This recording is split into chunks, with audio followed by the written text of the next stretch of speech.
ఎట్లా చెప్పాలో కూడా నాకు తెలియదు. మా సిస్టర్ ఇంతకుముందు మాట్లాడారు.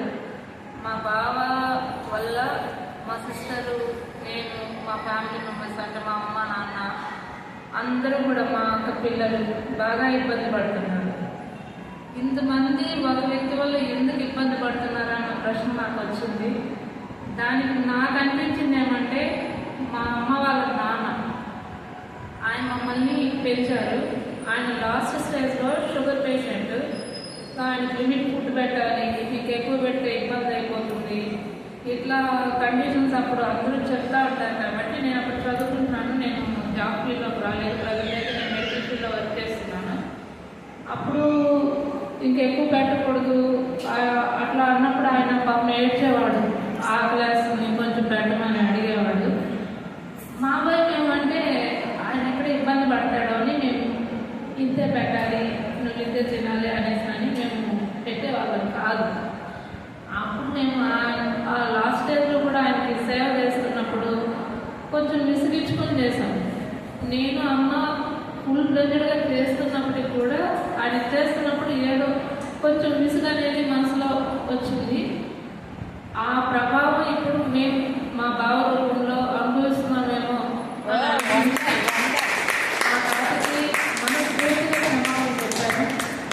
అట్ ద సేమ్ టైం నా పర్సనల్ లైఫ్ విషయానికి వస్తే, నాకు చదువు ఉంది, అంతో ఇంతో ఏ లోపం లేకుండా ఒక పర్సనాలిటీ ఉంది, నేను బతకడానికంటూ నాకు ఒక ఉద్యోగం ఉంది, నేను సాగలిగే పరిస్థితి కూడా నాకు ఉంది.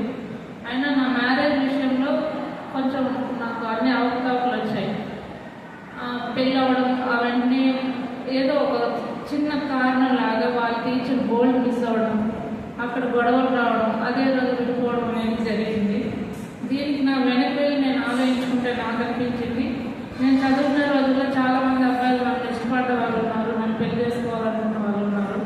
వాళ్ళలో మనస్ఫూర్తిగా నా దగ్గరికి వచ్చి నేను చేసుకుంటానన్న వ్యక్తిని నేను ఏదో ఆటలు అనుకున్నానో ఎట్లా అనుకున్నానో చేసుకోవడానికి కూడా రెడీ అయ్యి, మళ్ళీ మా ఫ్యామిలీ మెంబర్స్ నేను ఇబ్బంది పెడుతున్నానేమో, నేను చేస్తే తప్పేమో అనిపించి అక్కడి నుంచి నేను వెనక్కి వచ్చేసాను. అప్పుడు అతను ఎంత బాగా ఫీల్ అయి ఉంటాడో ఆ బాధ ఆ కష్టం ఇప్పుడు నేను నా లైఫ్లో ఫీల్ అవుతున్నానని నాకు అనిపించి మనస్ఫూర్తిగా అతనికి క్షమాపణ చెప్పాను. అట్లాగే ప్రజెంట్ మా బావ కండిషన్ నేను చెప్పాను కదా, ఆయన అట్లా తాగొచ్చినప్పుడు మమ్మల్ని ఎందుకు ఇబ్బంది పెడుతున్నప్పుడు కూడా తెలియకుండానే కోపం వచ్చేస్తుంది, తిడుతున్నాము. ఒక్కొక్కసారి అయితే నేను కొట్టిన రోజులు కూడా ఉన్నాయి. నేను తెలిసి కూడా మళ్ళీ తప్పు చేస్తున్నాను, ఇంక మీదకి నాకు ఆ మనిషి అట్లా చేసినప్పుడు నాకు కోపం రాకూడదు, నేను కంట్రోల్గా ఉండాలి, నేనేం చేయకూడదు, కోపం కూడా తెచ్చుకోకూడదు, ఏమీ అనకూడదు, నేను భరించాలి తప్ప నేనేమి ఆ మనిషిని అనకూడదు. నేను చేసిన తప్పుల వల్లే కదా ఈ విధంగా నేను తీసుకుంటున్నాను, కాబట్టి నేను ఇంక చేయకూడదు అని నాకు నేను ప్రామిస్ చేసుకున్నాను. చేసుకున్నాను.